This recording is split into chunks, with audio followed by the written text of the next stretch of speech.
On Christmas Eve, a poor woman paid for the groceries of an elderly man being kicked out of the supermarket. But the next day, she received a call that left her shocked. The church bell chimed 6 times, its echo reverberating through Oak Street. Evelyn Davis, 58, looked up from the small kitchen floor she was scrubbing vigorously. Her wrinkled, rough hands paused, trembling slightly. 6 chimes, 6 o'clock on Christmas Eve, 6 months since John had passed. With a sigh, she stood, her back protesting after hours bent over the floor. The pine scent of the cleaner filled the air, mingling with the loneliness that seemed to permeate the walls of the house.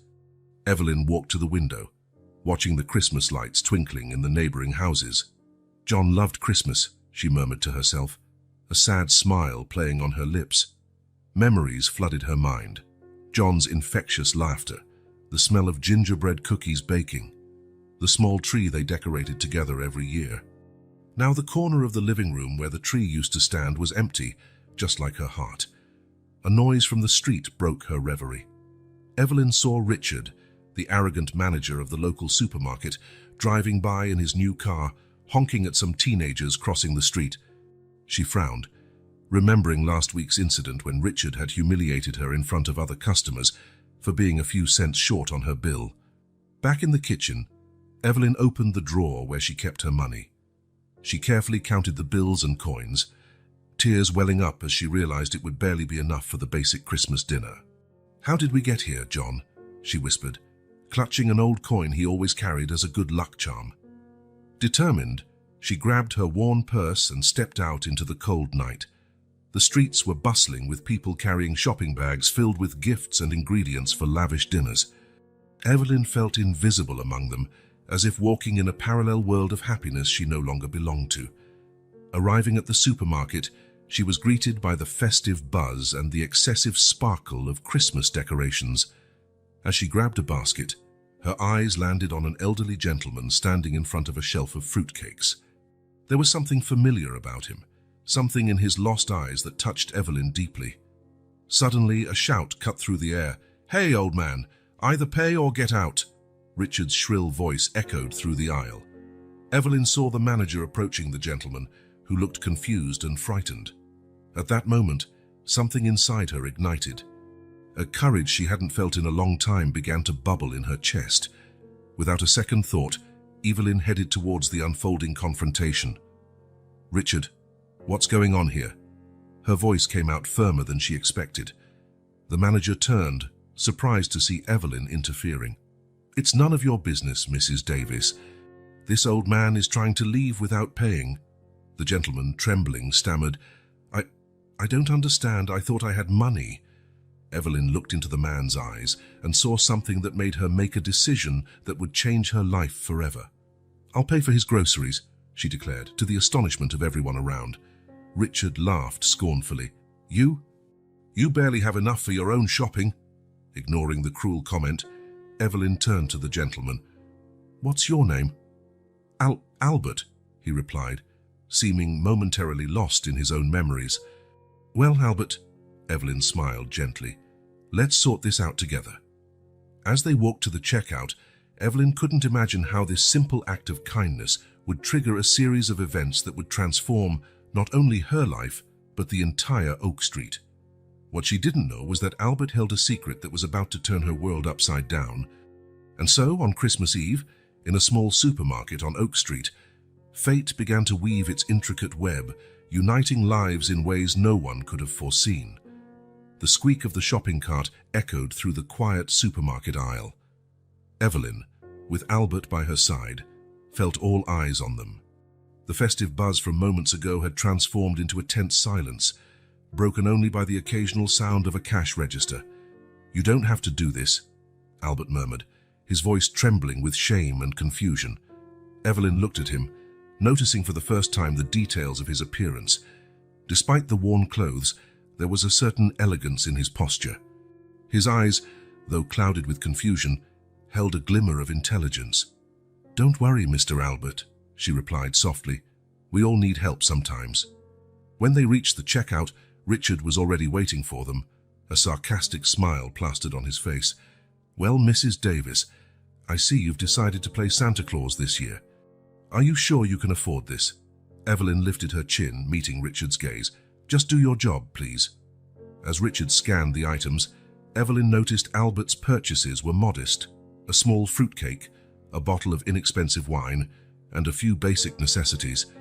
Her heart ached at the thought that these might be the only things he would have for Christmas. The total appeared on the display, $25.75. Evelyn felt a chill in her stomach.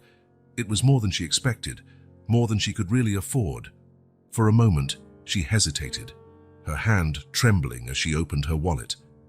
Albert noticed her hesitation. "Please, don't bother. I can leave these things," he said, his voice heavy with defeat. It was at that moment that Evelyn made her decision. With a determination she hadn't felt in months, she took the bills from her wallet and handed them to Richard. "Here you go," she said firmly.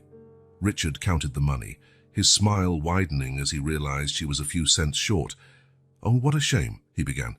But Evelyn interrupted him. Taking John's old coin from the bottom of her purse, she placed it on the counter.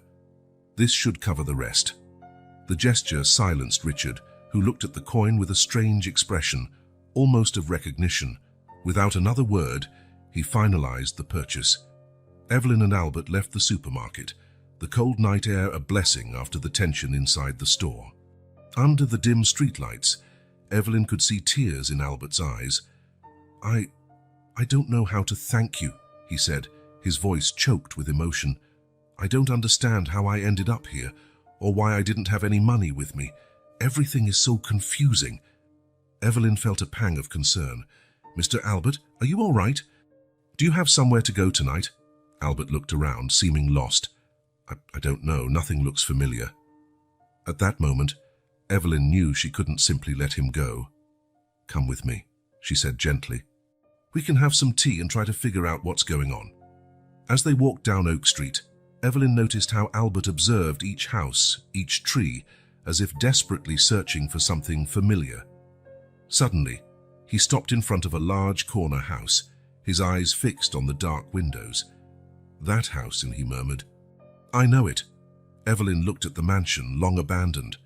"The Miller house. It's been empty for years. Old Mr. Edward Miller lived there, but no one has seen him for a long time."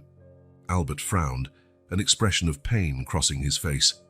"Edward," he whispered, as if the name held special meaning. Before Evelyn could ask more, Albert stumbled, clutching his head. She caught him, worried. "Come on, Mr. Albert. My house is just down the street. We need to take care of you." Entering Evelyn's small house, Albert seemed to relax a little. She settled him in her favorite armchair, the same one where John used to sit and read the newspaper. "I'll make some tea," Evelyn said, heading to the kitchen. As the water boiled, she couldn't help but think about the mystery that Albert represented. Who was he really, and why had the mention of Edward Miller affected him so much? Returning to the living room with 2 steaming mugs, Evelyn found Albert asleep in the armchair. His face, previously tense and confused, was now serene. She placed a blanket over him, deciding to let him rest. Sitting at the kitchen table, Evelyn contemplated the night's events. Her life, which had seemed so aimless since John's death, was now filled with questions and possibilities. Who was Albert? Why did he seem so lost? And what was his connection to the mysterious Miller house? As the clock struck midnight, officially announcing Christmas Day, Evelyn couldn't imagine that her act of kindness at the supermarket was about to unleash a series of events that would change not only her life, but the fate of the entire Oak Street. Outside, snow began to fall softly, covering the street with a white blanket, as if nature were setting the stage for the miracles to come. Christmas morning arrived on Oak Street, shrouded in a thin fog, like a delicate veil over the festive decorations. Evelyn awoke with a start, her neck stiff from falling asleep on the couch. For a moment she was disoriented, until the memories of the previous night flooded her mind like a wave. Albert, the supermarket, the unexpected kindness. Her eyes flew to the armchair where the mysterious gentleman had fallen asleep. It was empty, the blanket carefully folded over the armrest, a tightness in her chest. "Mr. Albert," she called, her voice echoing through the silent house. Only the ticking of the old wall clock answered. Evelyn searched every room, a sense of disappointment growing with each step. In the kitchen, her eyes caught a piece of paper on the table. With trembling hands, she picked it up. "Thank you for your kindness. Sorry to leave like this." As smiled as she held the note to her chest, feeling a confused mix of emotions. Relief to know that Albert was well enough to leave on his own. Disappointment at not having had the chance to talk more, to understand who he was and why he seemed so lost. And a hint of worry. Where would he have gone? The cheerful sound of a harmonica drifted through the window, pulling Evelyn from her thoughts. Outside, life went on. Children ran down the street, proudly displaying their new gifts. Mr. Oliver, her neighbor across the street, struggled to assemble his grandson's new bicycle, their laughter echoing through the air. Mrs. Perry, from number 28, distributed homemade cookies to neighbors passing by, her apron covered in flour. Evelyn approached the window, feeling like an invisible observer of that festive scene. How many Christmases had she and John spent like this, part of that joyful setting? Now there seemed to be an invisible barrier separating her from that joy, made of grief and loneliness. The aroma of freshly brewed coffee enveloped her, and for a moment, Evelyn could almost hear John's voice. "Come on, Ev, the day is young and the coffee is hot." She smiled sadly at the memory, pouring herself a cup. The phone rang, shrill, making her spill a few drops on the tablecloth. Evelyn hesitated, letting it ring twice more before answering. "Hello? Mrs. Davis." The voice on the other end was unfamiliar, formal, with a touch of urgency. "This is Dr. Miller's office. We have an urgent matter to discuss with you. Would it be possible for you to come to our office tomorrow morning?" Evelyn felt her heart race. "Dr. Miller? You mean Edward Miller?" There was a pause on the other end of the line, as if the speaker were carefully choosing their next words. "Precisely. It's about his will." "But I didn't know him," Evelyn stammered, confusion evident in her voice. "Nevertheless, your presence is required. Please come to the address I'm about to give you. It's of utmost importance." After writing down the address and hanging up, Evelyn found herself even more perplexed than before. Edward Miller, the reclusive millionaire from the abandoned house on the corner, had mentioned her in his will. How? Why? And why now? Right after the strange encounter with Albert, her thoughts flew to the previous night, to Albert's reaction upon seeing the Miller house, that look of recognition, that expression of pain. Could there be a connection? The rest of the day passed in a blur of confused thoughts and speculation. Evelyn barely touched the modest meal she had prepared for herself: a small turkey, roasted potatoes, and a slice of fruitcake, a tradition she maintained even when alone. Albert's plate, which she had unconsciously prepared, remained untouched in the refrigerator. In the afternoon, sitting on the porch with a cup of cooling tea beside her, Evelyn watched the activity on the street. Families strolled, exchanging festive greetings. Children tested their new skates and scooters. The normalcy of the scene contrasted sharply with the turmoil in her mind. Her eyes caught a movement in the abandoned Miller house. For a moment, she thought she saw a silhouette in the second-floor window. She blinked, and the image was gone. "I'm going crazy," she muttered to herself, rubbing her tired eyes. At night, back in the kitchen, Evelyn picked up John's old coin, which she had retrieved from the supermarket checkout. Its familiar weight in her palm brought a wave of memories. John always said it was his lucky charm. "This little coin has saved me more times than I can count, Ev," he used to say, his eyes twinkling with that mischievous humor she loved so much. Now, turning the coin between her fingers, Evelyn wondered if it hadn't, in some magical way, brought Albert into her life. And if this chance encounter was leading her down a path that would change everything. The sound of fireworks made her jump in her chair. Midnight. Christmas was officially over, but for Evelyn, it felt like something new and inexplicable was just beginning. Unable to sleep, she spent hours tossing and turning in bed. Her mind buzzed with unanswered questions. Who was Albert E. really? Why did he seem so familiar with the Miller house? And how could Edward Miller, a man she had never met, mention her in his will? At 3 a.m, Evelyn gave up trying to sleep. She walked to the living room, her steps echoing in the silent house. She stopped in front of the bookshelf, her eyes catching the photo of her wedding to John. "They look so young, so full of hope and dreams. What would you do, John?" she whispered to her husband's smiling image. "What is this mystery that has fallen into our lap?" It was then that she noticed something strange. A book on the shelf was slightly out of place.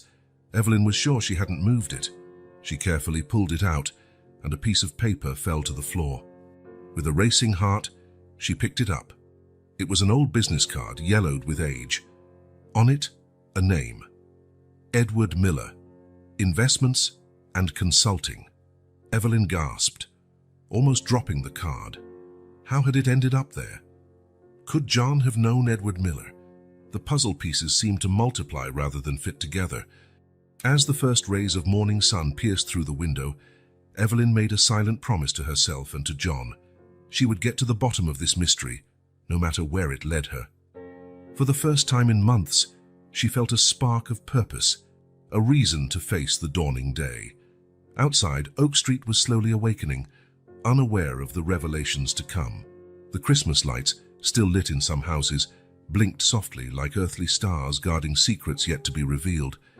And somewhere, perhaps not far away, Albert was also awake, his confused memories slowly reorganizing, about to change the destiny of everyone on Oak Street. The morning after Christmas dawned grey and cold on Oak Street. Evelyn woke up before her alarm, her tired eyes revealing a sleepless night. Edward Miller's business card lay on her nightstand, a silent reminder of the mysteries that awaited her.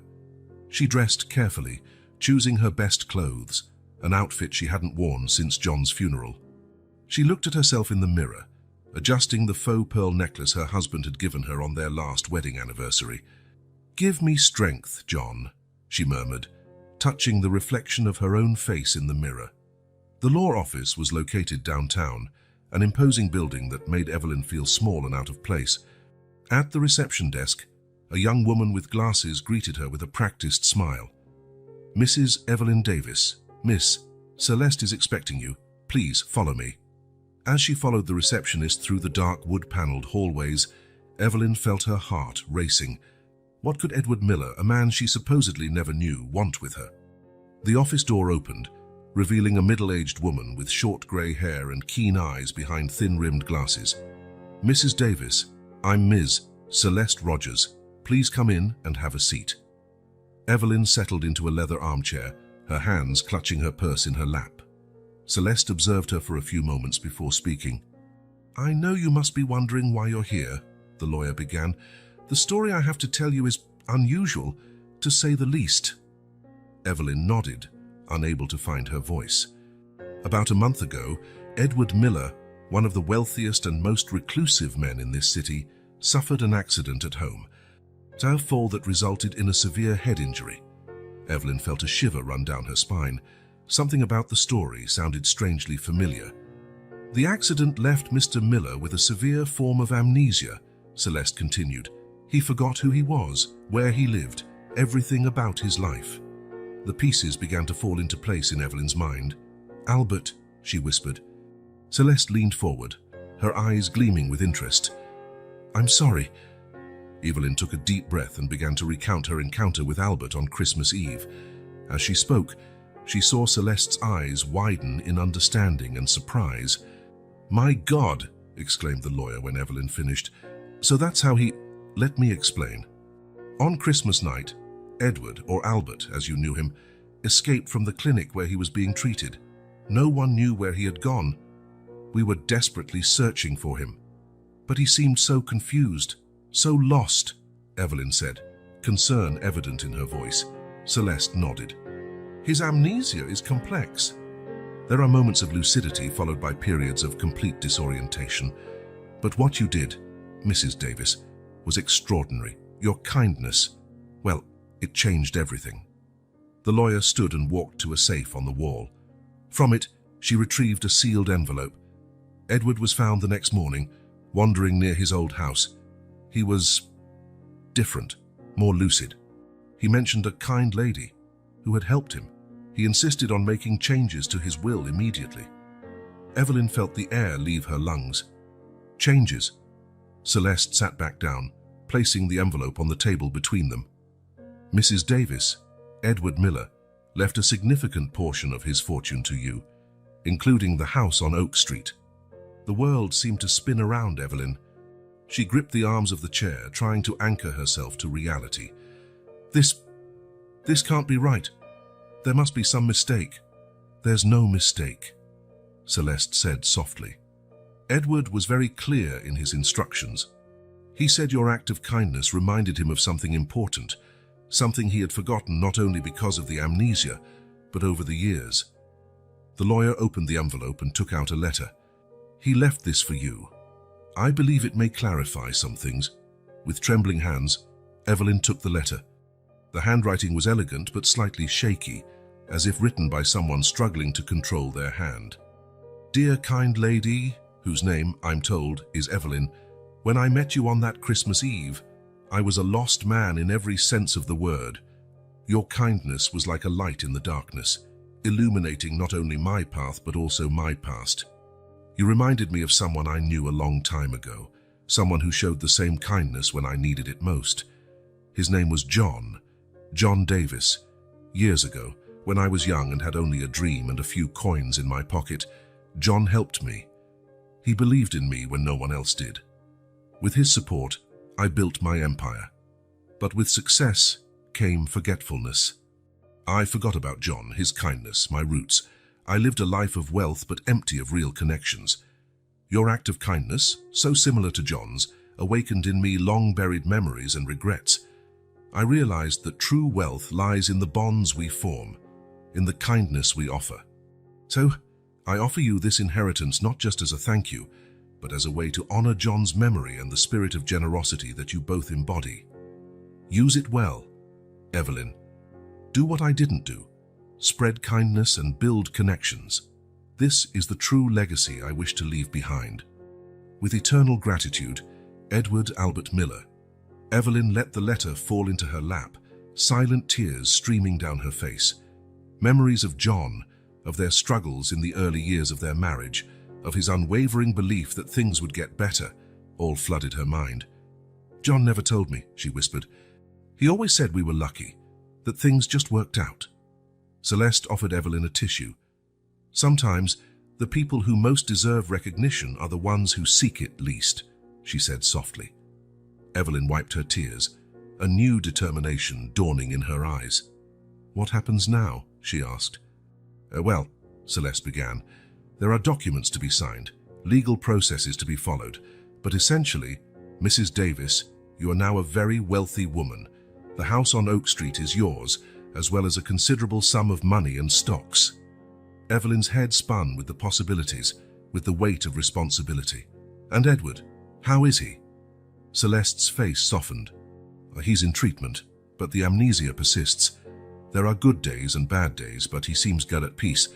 Your act of kindness did more than provide a warm cup of tea and a place to sleep. It gave him a chance at redemption. Evelyn stood up, feeling simultaneously exhausted and energized. There's a lot to process, she said. Celeste nodded, rising as well. Take your time. I'll be here to help you with anything you need.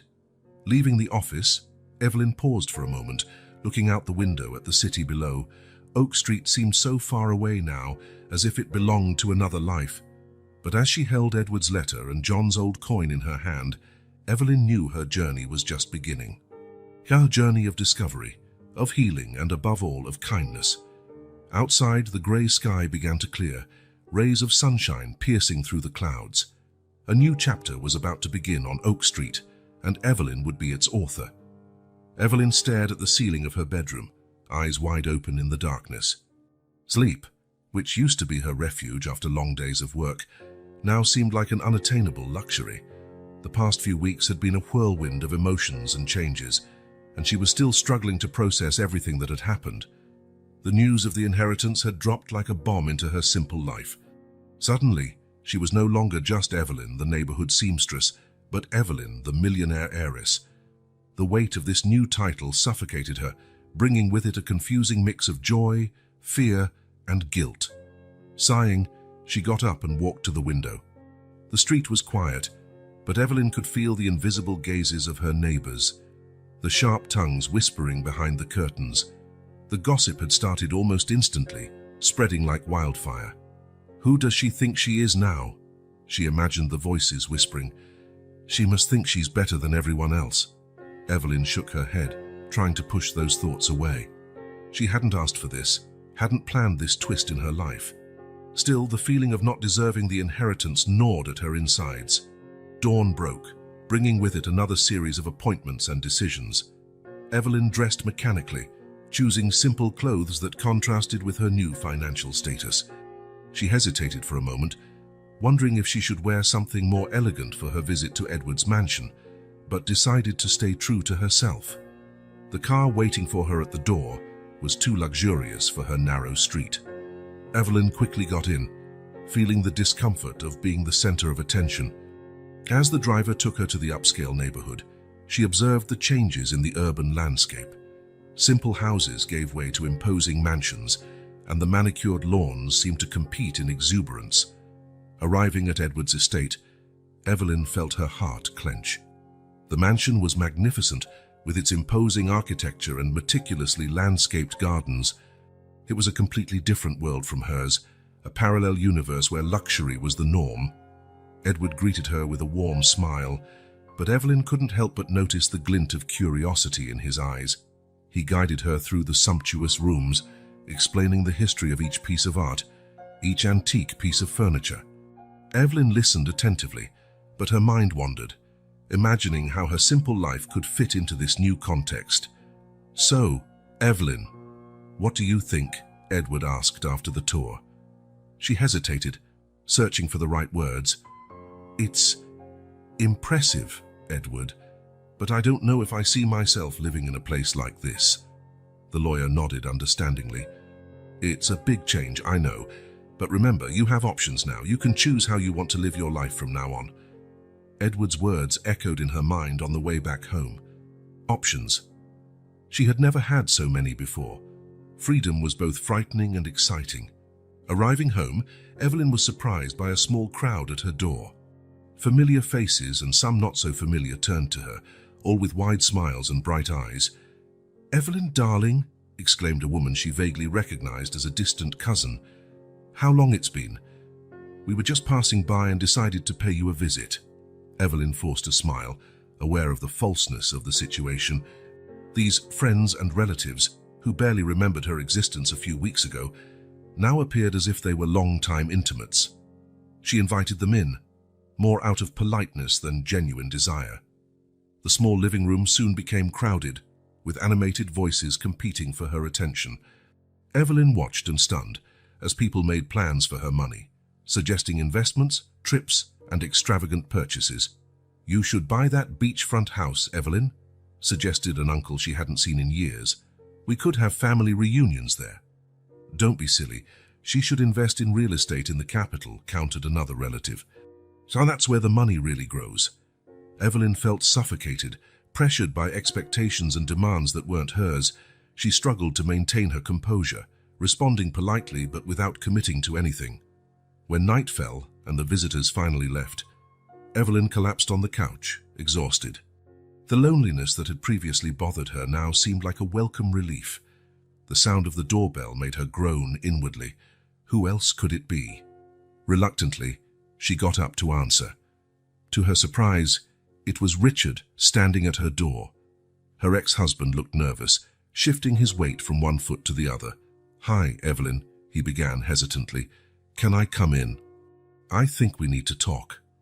Evelyn considered refusing, but something in Richard's expression made her relent. She stepped aside, allowing him to enter. Richard looked around, noticing the small changes in the apartment. His eyes landed on a photograph of them together, which surprisingly was still on the bookshelf. "Evelyn, I came to apologize," he finally said. "For the way things ended between us, I was a jerk." She watched him in silence, years of hurt and resentment battling against a spark of hope she didn't know still existed. "I know it's probably too late," Richard continued, "but I wanted you to know that I regret it, and that I'm happy for you for this change in your life." "You deserve it." Evelyn felt tears forming in her eyes. "Thank you, Richard. That means a lot to me." There was a moment of silence between them, laden with unspoken words and unrealized possibilities. "I also wanted to say," Richard spoke hesitantly, "that if you need anything, any help with this new situation, you can count on me." Evelyn nodded, grateful for the offer, but cautious. She couldn't help but wonder if Richard's regret was genuine, or if, like so many others, he was only interested in her newfound fortune. After Richard's departure, Evelyn found herself alone again with her thoughts. His words mingled with those of her friends and relatives, creating a cacophony in her mind. She walked to the window, looking out at the now silent street. The lights from the neighboring houses glowed softly, and Evelyn imagined the lives unfolding behind those lit windows. Normal lives, without the weight of an unexpected fortune. The internal conflict consumed her. On one hand, gratitude for the opportunity for a more comfortable life, to be able to help those she loved. On the other, the fear of change, the feeling of not belonging to this new world that was opening up before her. Evelyn grabbed a notepad and began to write, letting her thoughts flow freely. Plans, fears, hopes, everything was recorded on paper. Gradually, an idea began to take shape. Perhaps there was a way to reconcile her new reality with who she truly was. Determined, she made a list of priorities: helping her family, investing in education for underprivileged youth in the neighborhood, improving the living conditions of her neighbors. The fortune could be a burden, but it could also be a tool for good. When she finally went to bed, Evelyn felt a peace she hadn't experienced in weeks. The road ahead was still uncertain, full of challenges and pitfalls. But she was determined to face it with dignity and purpose.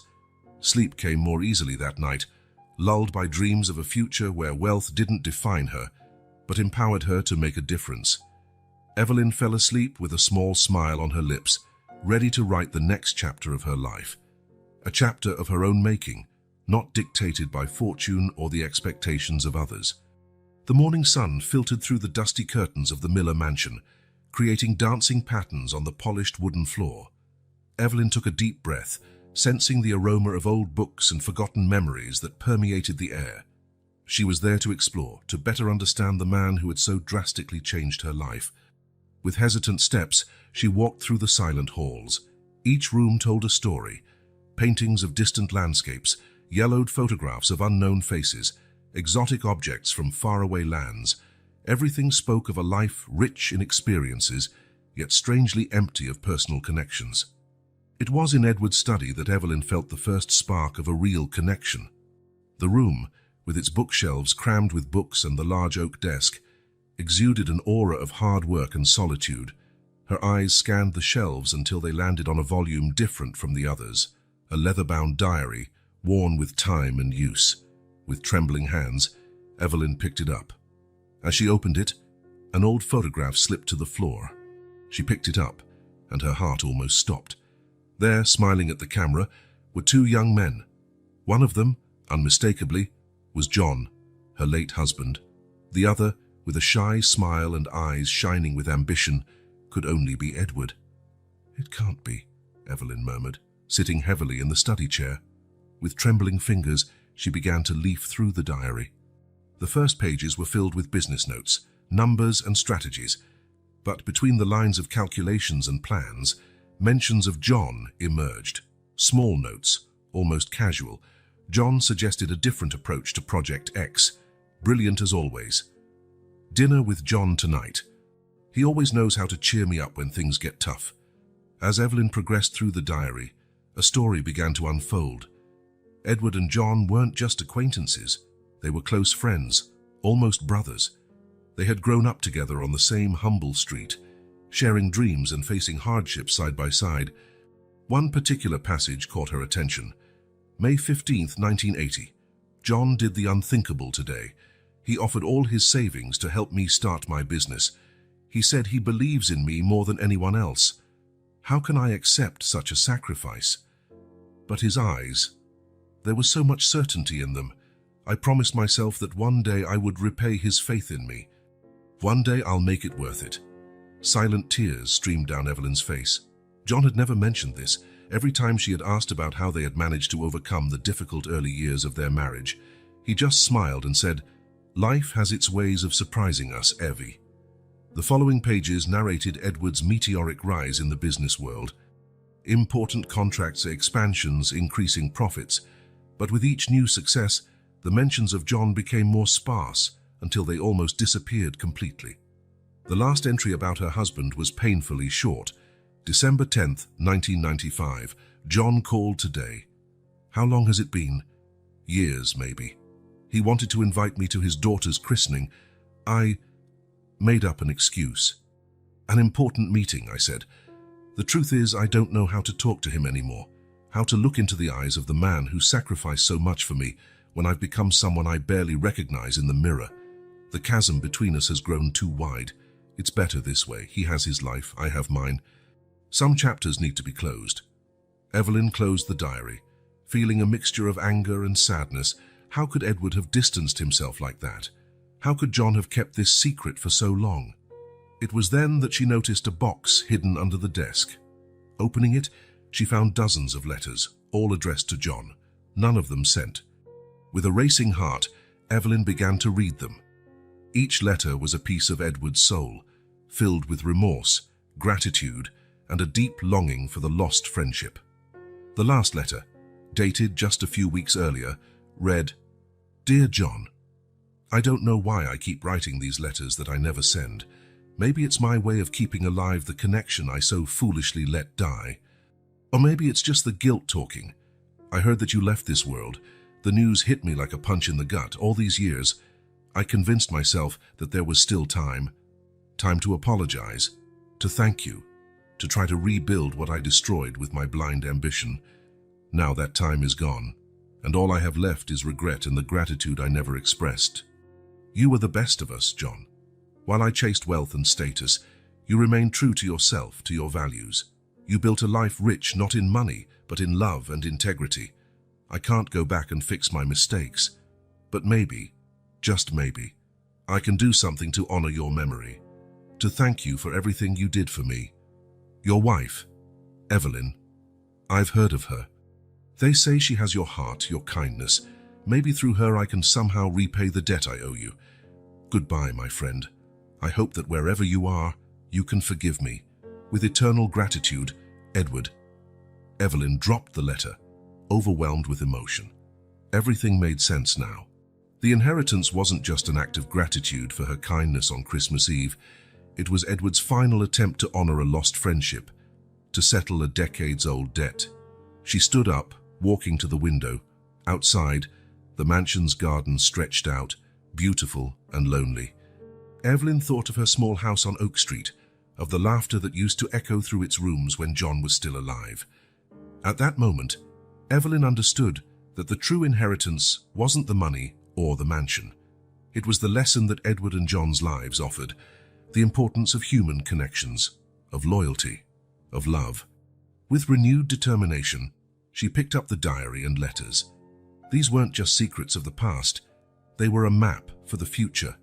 A future where she could use the resources she now had to make a difference, to build bridges where there were walls, to spread the kindness that John always embodied. Leaving the study, Evelyn took one last look around. The mansion, with all its luxury, suddenly seemed sad and empty. She knew that her mission now was to fill not only these rooms, but also the empty spaces left by years of regret and lost opportunities. As she closed the door behind her, Evelyn whispered a promise to the wind. "Don't worry, John, don't worry, Edward, I'll make it worth it. For both of you." And so, carrying the weight of the unveiled secrets and the responsibility of an unexpected legacy, Evelyn left the Miller mansion, ready to write the next chapter of a story that had begun long before her, but which was now in her hands to continue. Evelyn spent a sleepless night, thoughts swirling like a whirlwind in her mind. The revelations from Edward's diary and the unsent letters to John had awakened in her a new perspective on the inheritance she had received. It wasn't just money or property, it was an opportunity to make a difference, to honor the memory of two men who, in different ways, had shaped her life. When the sun rose, bringing with it a new day, Evelyn had already made her decision. The Miller mansion, with its empty rooms and lonely gardens, should not remain a monument to wealth and isolation. She would transform it into something more, something that could benefit the entire community. With a cup of strong coffee in hand, Evelyn began to outline her plans. The mansion would become a community center, a place where people could gather, learn, and grow together. There would be space for a library, classrooms for vocational courses, a dining hall to serve meals to those in need, and even a small clinic for basic healthcare. Excited by the idea, Evelyn could hardly wait to share it. Her first stop was the home of her longtime neighbor and friend, Mrs. Zimmer. "A community center," Mrs. Zimmer repeated, her eyes wide with surprise. "But Evelyn, do you have any idea how much work that will be? And what will the wealthy neighbors of the mansion say?" Evelyn smiled, determined. "I know it won't be easy, Mrs. Zimmer, but think of the good we can do. Our children will have a safe place to study. Our elderly will have company. We can really make a difference here." Gradually, Evelyn began to share her vision with other residents of Oak Street. Reactions were mixed. Some, like young Peter, who dreamed of going to college but lacked the resources, were enthusiastic about the idea. Others, like Mr. Anthony, owner of the local grocery store, were skeptical. "And who's going to pay for all this, Mrs. Davis?" Mr. Anthony questioned, scratching his head. "Maintenance, staff, materials, it's going to cost a fortune." Evelyn explained that she would use part of her inheritance to establish the center and seek partnerships to keep it running in the long term. But she realized that convincing everyone would not be an easy task. The real challenge, however, came when she began dealing with the bureaucracy to transform the residential property into a community space. Endless forms, inspections, approvals from different city departments. Each step seemed to bring a new obstacle. It was during one of her many visits to City Hall that Evelyn encountered her first unexpected ally, Celeste, the lawyer who had handled Edward's will. "Evelyn, what a surprise to see you here," Celeste smiled, noticing the stacks of papers in Evelyn's arms. "It looks like you have your hands full. Can I help with anything?" Relieved to see a friendly face, Evelyn explained her project and the difficulties she was facing. Celeste's eyes lit up with interest. "You know, Evelyn, I think Edward would be proud to see you using the inheritance this way," Celeste said. "Let me see what I can do to expedite this process for you." With Celeste's help, the gears began to move more quickly. However, not everyone was happy with Evelyn's plans. Some wealthier neighbors in the area where the mansion was located began to express their opposition to the project. "A community center will devalue our neighborhood," argued Mr. Henderson, an influential businessman, during a neighborhood meeting. "We'll have people from all over the city circulating here. That's unacceptable." Evelyn felt the weight of disapproving stares, but she stood firm. "Ladies and gentlemen, I understand your concerns, but this center will not be a problem. It will be a solution. It will bring education, health, and opportunities. That doesn't devalue a community. It enriches it." While some remained skeptical, Evelyn realized that her words had touched others. Mrs. Clayton, an elderly lady who lived alone in a large house next to the mansion, approached her after the meeting. "My dear, I loved your idea," Mrs. Clayton said, her eyes shining.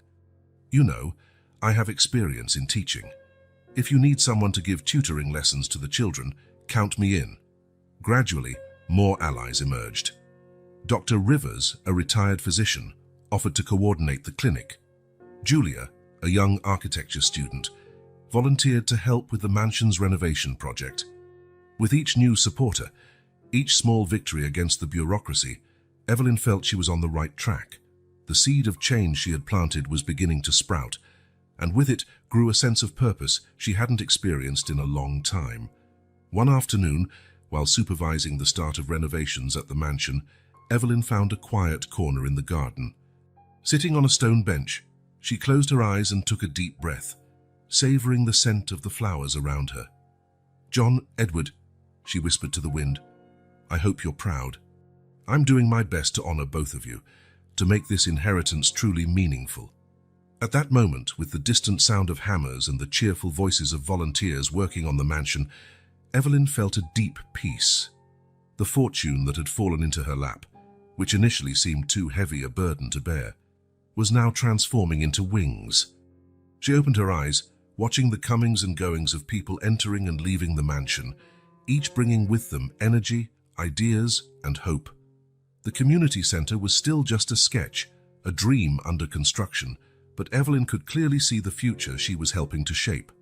With a smile on her lips, she stood up, ready to face the next challenge, the next bureaucratic battle, the next skeptic to be convinced. Because now she knew every obstacle overcome was a step towards a legacy greater than any fortune could buy. True wealth, Evelyn now understood, lay in the lives that would be touched, in the opportunities that would be created, in the community that would be strengthened. And she was just getting started. The sun had barely risen when Evelyn arrived at the Miller mansion, now a construction site in full swing. The sound of hammers and electric saws filled the air, mingling with the cheerful voices of the volunteers. It was a new day, full of promise and challenges. As she walked through the garden, inspecting the progress, Evelyn noticed a group of people gathered at the main gate. At the front of them, with a clear expression of displeasure, stood Richard, her ex-husband and manager of the local supermarket. "Evelyn," he called, his voice laden with false cordiality, "can we talk for a minute?" With an inward sigh, she approached. "Good morning, Richard. What can I do for you?" Richard cleared his throat, glancing at the group behind him. "And we're concerned about this project of yours. Have you considered the impact it will have on local businesses?" Evelyn frowned, confused. Impact? But how could a community center negatively affect businesses? "Well, Evelyn," Richard replied, his tone condescending, "think about it. With this dining hall you're planning, who's going to shop at my market? And the vocational courses, they'll take customers away from local businesses." The truth behind Richard's words hit Evelyn like a slap. It wasn't concern for the community that motivated him, but rather the fear of losing profits. "Richard," she began, keeping her voice calm, "the center is not a competition. It's an opportunity for all of us to grow together. The dining hall will serve people who can barely afford food. The courses will give people skills to get better jobs, which means more money to spend at local businesses." But Richard wasn't convinced. His face turned red with anger. "You always thought you were better than everyone else, didn't you, Evelyn? Now that you have money, you think you can do whatever you want, change everything." The accusation echoed through the garden, attracting the attention of everyone present. A tense silence settled, broken only by the distant sound of construction. Evelyn felt a wave of indignation rise in her chest, but before she could respond, a young, determined voice made itself heard. "Grandpa, stop it!" Everyone turned to see Lisa, Richard's 17-year-old granddaughter, emerging from the crowd. Her eyes shone with determination. "What Mrs. Davis is doing is incredible," Lisa continued, facing her grandfather. "She's using her money to help people, not to brag or think she's better than others." Richard looked stunned. "Child Lisa, you don't understand." "I do understand, Grandpa," she interrupted. "I understand that you're afraid of losing a few bucks while Mrs. Davis is trying to change lives." Turning to Evelyn, Lisa smiled. "Mrs. Davis, I'd love to help with the project. Can I volunteer?" The shock on Richard's face was palpable. "Lisa, you can't." "I can, Grandpa," Lisa replied firmly. "And I will." Evelyn, touched by the unexpected support, nodded to Lisa. "It would be wonderful to have you with us, dear." The tension in the air was palpable. Richard, seeing himself without support, cast one last furious glance at Evelyn before walking away, dragging his feet. But the confrontation with Richard was just the beginning. In the days that followed, Evelyn faced a wave of criticism and accusations, whispers in the market aisles, sideways glances at church, malicious comments on local social media. Who does she think she is? She's meddling where she shouldn't. She thinks that just because she has money now, she can change everything. The words hurt, but Evelyn stood firm. Each stone in the path only strengthened her resolve. "I'll pause here as we've reached the 100-paragraph mark. Let me know when you'd like the next set." It was during one of these difficult afternoons that Celeste appeared at the mansion, bringing with her an idea that would change everything.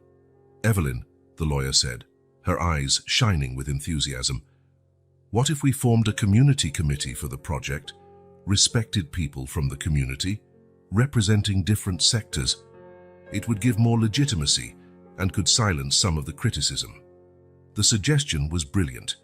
In the following days, Evelyn and Celeste worked tirelessly to assemble a diverse group of supporters. Mrs. Clayton, the retired teacher, would represent education. Dr. Rivers would bring his experience in healthcare. Mr. Peterson, owner of the oldest bakery in the neighborhood, would speak for local businesses. And to everyone's surprise, Father Anthony offered to represent the church and charitable institutions. The first committee meeting was a milestone. Sitting around the large dining room table in the mansion, each member shared their ideas and concerns. Evelyn listened attentively, taking notes and answering questions. "How will we ensure the center is sustainable in the long term?" asked Mr. Peterson, expressing a common concern. Evelyn smiled. "Good question. In addition to the fund I'm establishing with part of the inheritance, we plan to seek partnerships with local businesses and educational institutions. The goal is for the center to become self-sufficient within a few years." The discussions stretched late into the night, but when everyone said goodbye, there was a palpable sense of purpose and unity. The formation of the committee marked a turning point. With respected members of the community openly supporting the project, the general attitude began to change. The malicious whispers were gradually replaced by curiosity, and in some cases, even enthusiasm. Lisa, fulfilling her promise, became a constant presence at the mansion. Her youthful energy and innovative ideas brought a fresh perspective to the project. She organized a group of young volunteers and began planning specific programs for teenagers. "Mrs. Davis," Lisa said one afternoon, while helping to organize book donations for the future library, "you know what I like most about this project?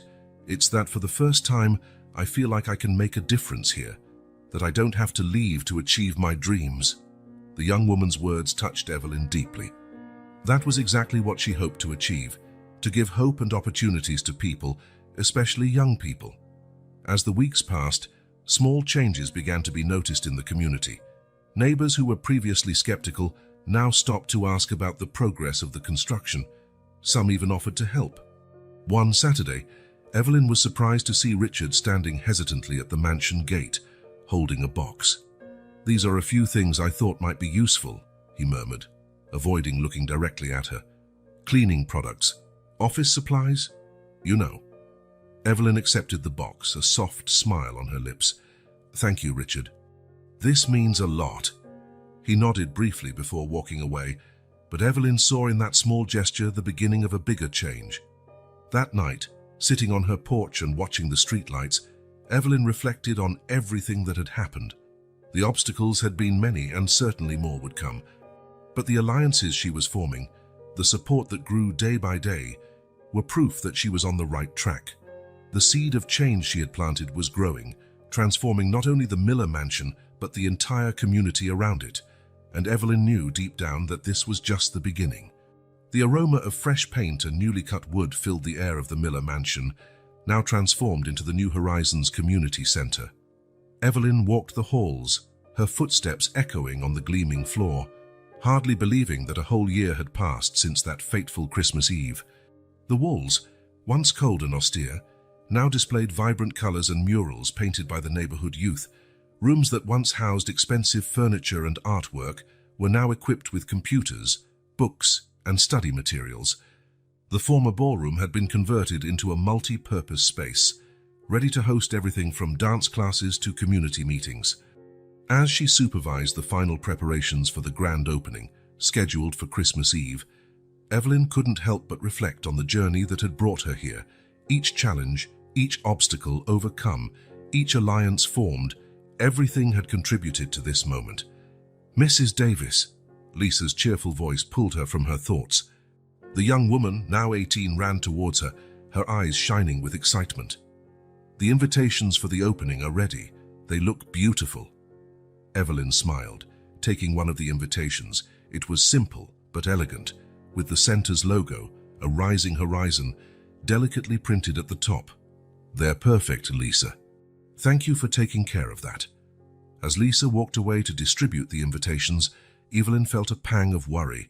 In recent weeks, a shadow had fallen over the opening preparations. It started with small incidents, tools disappearing, graffiti on the outer walls. But recently, things had escalated.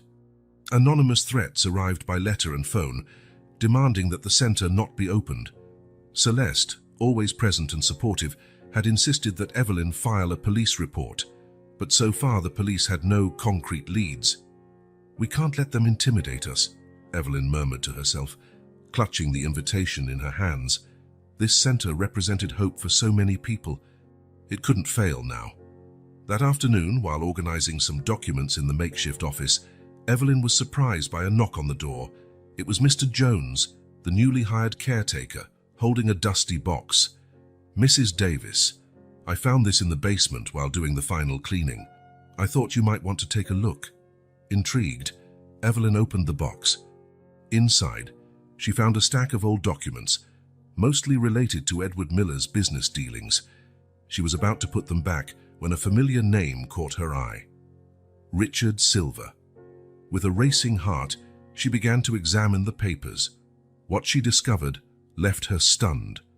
Contracts, invoices, transaction records, all pointed to an elaborate scheme of price manipulation and unfair competition. Richard, over the years, had systematically sabotaged other local businesses, ensuring the monopoly of his market. Evelyn felt the weight of the world on her shoulders. These documents explained why so many small businesses had closed over the years, why entire families had left the neighborhood in search of better opportunities. And Richard was at the center of it all. For hours, she sat there, torn between anger and sadness. Part of her wanted to expose Richard immediately, to bring justice to all those who had suffered from his actions. But another part remembered his recent gesture of goodwill, the subtle change in his attitude since Lisa had become involved in the center's project. The sun was already setting when Evelyn finally made her decision. With determined steps, she headed to Richard's market. The establishment was almost empty, with only a few late customers making last-minute purchases. Richard was behind the counter, counting the day's cash. Seeing Evelyn approaching, his expression changed from surprise to apprehension. "Richard, we need to talk," Evelyn said, her voice firm but low. "In private." Without waiting for a reply, she headed to the small office at the back of the store. Richard followed, closing the door behind him. "Now what's going on, Evelyn?" he asked, the tension evident in his voice. Without a word, Evelyn placed the documents on the table. She watched as Richard's face went from nervousness to understanding and finally to fear. Where did you get this?" he stammered. "That doesn't matter, Richard," Evelyn replied, her voice heavy with disappointment. "What matters is what these papers reveal. Years of manipulation, of destroying dreams and other people's businesses. How could you?" Richard slumped into a chair, the weight of his actions finally hitting him. I had no choice. Evelyn, times were tough. The competition was fierce. It was the only way I could survive, to give our family a better life. Evelyn felt a pang in her heart at the mention of our family, a painful reminder of the past they shared. "There's always a choice, Richard," she said softly. "And now you have another choice to make." He looked up, confused. "Kai, what do you mean?" "I'm offering you a chance at redemption," Evelyn explained. "An opportunity to right what's wrong, to do the right thing." In the following minutes, Evelyn outlined her plan. Richard would use his resources and connections to help rebuild the businesses he had harmed.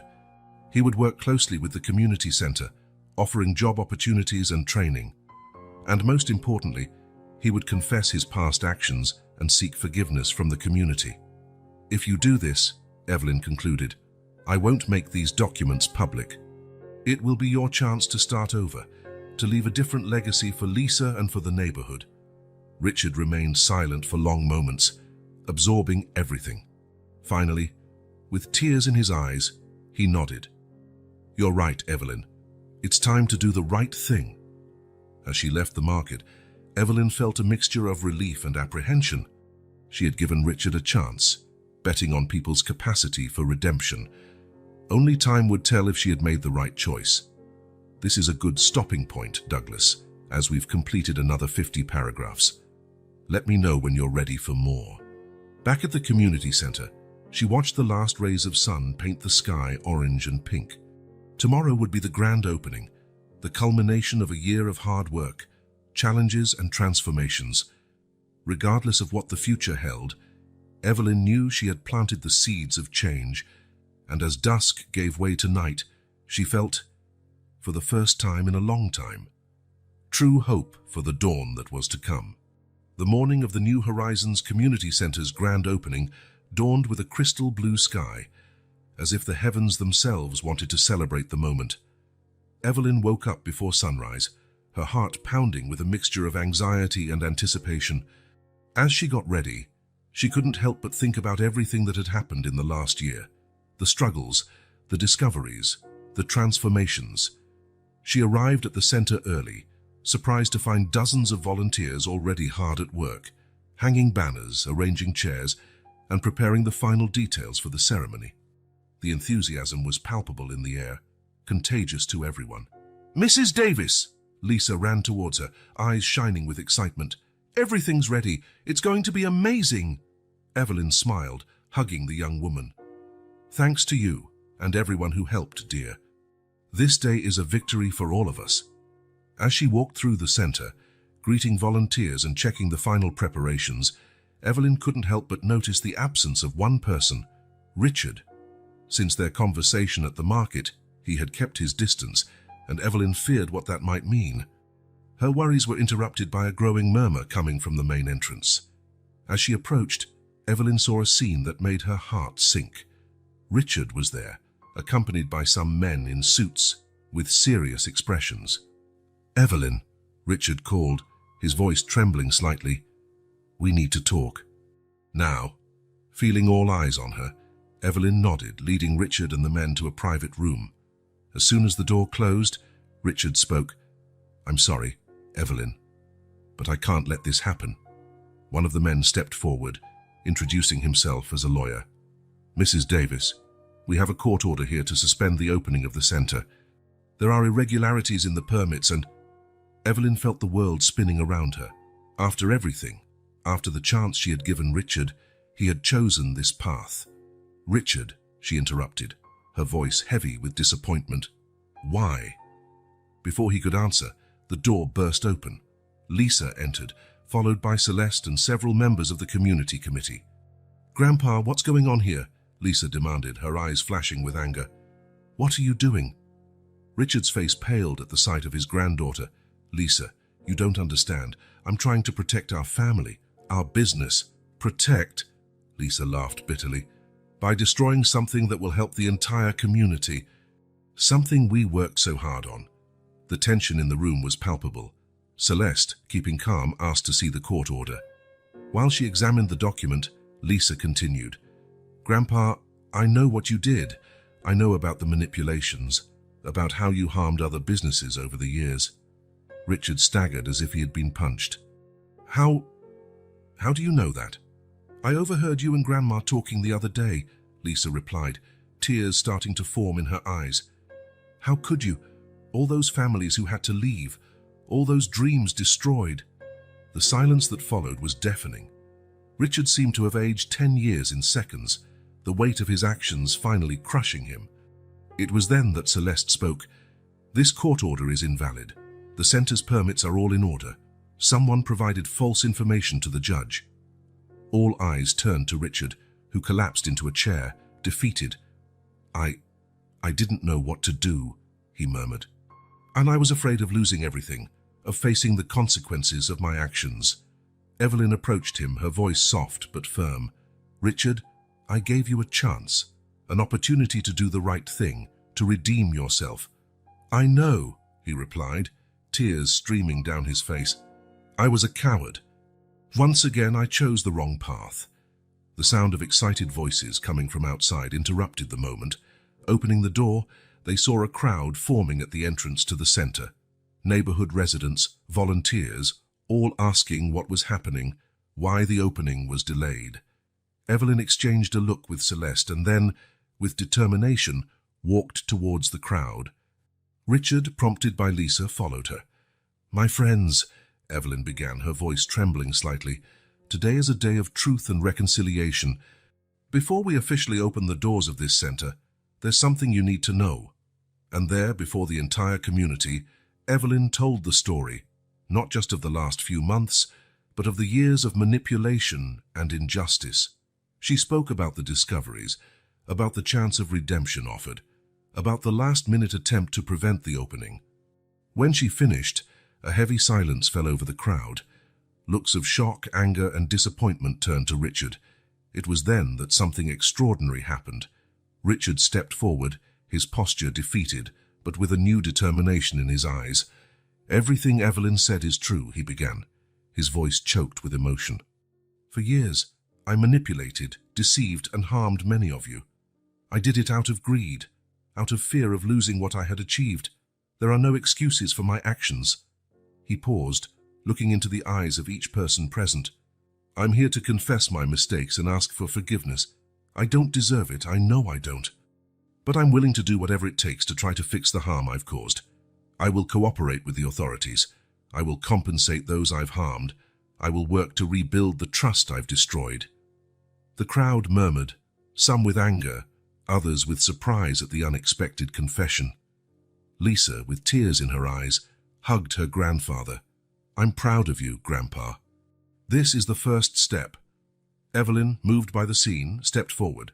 "Friends, neighbors, this center was born from an act of kindness. It represents our ability to change, to grow, to redeem ourselves. What Richard did was wrong, but his confession today shows that there is always hope, always a chance for repentance and change." She paused, looking at each face in the crowd. "What will we do now? Will we reject someone who is seeking redemption? Or will we show that our community is capable of forgiving, of giving second chances, of growing together?" A tense silence followed. Then, slowly, Mr. Peterson, the baker who had lost customers to Richard's manipulations, stepped forward. "It won't be easy," he said, his voice hoarse with emotion. "But if Richard is truly willing to make amends for his mistakes, then I'm willing to give him a chance." Like a wave, others began to speak up.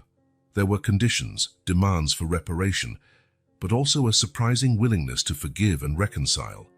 Evelyn watched, amazed, as the community she loved so much demonstrated a strength and compassion she could hardly believe. There, at that moment, the true miracle of Oak Street was happening. With tears in her eyes, she turned to the center. "Well, I think it's time to cut the ribbon, isn't it?" A roar of approval rose from the crowd. Evelyn, flanked by Lisa and, surprisingly, by Richard, walked to the main entrance. With trembling hands, she cut the red ribbon. "I officially declare the New Horizons Community Center open," she announced, her voice filled with emotion.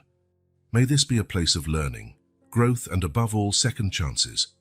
As the crowd applauded and began to enter the center, Evelyn couldn't help but think of John and Edward. Somehow, she knew they would be proud. The seed of kindness they had planted years ago was finally blossoming, transforming not just a street, but an entire community. Stopping here, as we've reached the next 50-paragraph mark, let me know if you'd like me to continue. The miracle of Oak Street wasn't just the community center, but the renewal of the human spirit, the capacity to forgive, to change, and to grow together. And this, Evelyn knew, was just the beginning of a new era for all of them. The New Horizons Community Center glowed with Christmas lights, its halls echoing with laughter and lively conversations. A year had passed since the tumultuous grand opening, and the transformation was palpable not only in the physical space, but also in the spirit of the entire community. Evelyn, as, with a serene smile on her face, observed the scene from the top of the main staircase. The former ballroom, now a multi-purpose space, was filled with festively decorated tables. Entire families, from all parts of the neighborhood, gathered for the first Oak Street Community Christmas dinner. As she descended the stairs, Evelyn couldn't help but reflect on the incredible journey of the past year. Each face she saw told a story of change and hope. There was Lisa, now a college student thanks to a scholarship offered by the center, helping to serve dinner. Her bright smile was a testament to the promising future that lay ahead of her. Richard, to the surprise of many, was present, although in a very different role than he used to occupy. After fulfilling his promise to repair the damage he had caused, he now coordinated the center's food bank, working tirelessly to ensure that no family went without. Celeste chatted animatedly with a group of seniors. The free legal aid program she had started at the center had become a model for other communities. Dr. Rivers, between sips of punch, proudly recounted the success of the community clinic, which had already served hundreds of people who previously had no access to basic medical care. Every corner of the hall told a story of transformed lives. Young people who had found direction through educational programs, families reunited thanks to the psychological support offered, seniors who had discovered a new purpose in life through volunteering. Evelyn felt a gentle hand on her shoulder. It was Mrs. Clayton, the neighbor who had become one of her most loyal allies. "Look around, dear," the lady said, her eyes shining. "All of this started with a simple act of kindness from you. Who would have thought that helping a stranger on Christmas Eve could result in all of this?" Evelyn nodded, moved. It's amazing how a small action can trigger such profound changes. At that moment, the chatter subsided as Evelyn positioned herself in the center of the hall. All eyes turned to her, expectant. "Friends, I'm neighbors, family," she began, her voice filled with emotion. "A year ago, we were all separated by invisible walls of distrust and fear. Today, I look around and see a united community, strong, full of hope." She paused, her eyes scanning the attentive faces. "This dinner marks the beginning of a new tradition on Oak Street. A tradition of unity, of sharing, of caring for one another. May we always remember that true wealth is not in what we possess, but in the bonds we create and the lives we touch." Warm applause filled the hall, many eyes brimming with tears. As the celebration continued into the night, Evelyn found herself thinking of John and Edward. Somehow, she knew they would be proud. The seed of kindness they had planted years ago had blossomed into something beyond their wildest imaginations. Outside, Oak Street twinkled with Christmas lights, each house seeming more welcoming and alive than ever. The spirit of community that had been born in the center now spread through every home and every corner. And so on that Christmas night, as laughter and songs echoed through the neighborhood, Oak Street celebrated not only the birth of Christ, but also the rebirth of a community transformed by a simple act of kindness, proving that, indeed, miracles do happen. We just need to have the courage to take the first step.